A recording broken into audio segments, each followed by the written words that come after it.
ایک دن میرا بیٹا بھی میرے جملے دہرا رہا تھا. میں کئی دفعہ کہتا ہوں جیسا خاندان مجھے ملا کسی کو بھی نہیں ملا, جیسے ماں باپ مجھے ملے, یہ شکر کے طور پہ کہتا ہوں, یہ سب کو کہنا چاہیے, ایسے کسی کو نہیں ملے. جیسے استاد ہمیں ملے شاید کسی کو ملے ہوں, جیسے مرشد ہمیں ملے شاید دنیا میں کسی کو ملے ہوں, اور جیسے سنگی یار دوست پیار کرنے والے ہمیں ملے شاید کسی کو ملے ہوں. میں دنیا میں جا کے میں نے تقریر کی ہے, میں نے کونے کونے میں تقریر کی ہے, لیکن لوگ مجھے پوچھتے ہیں حضرت صاحب کیسی لگی ساڈی محفل. میں کہ یار جڑا جمعے چ مزہ ہوندا ہے نا وہ کسی جگہ بھی نہیں آتا.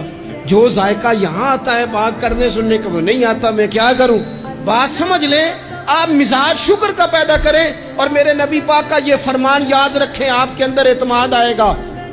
حضور فرماتے ہیں جس نے تھوڑی نعمت کا شکر ادا نہیں نہ کیا اس نے زیادہ کا بھی کوئی نہیں کرنا.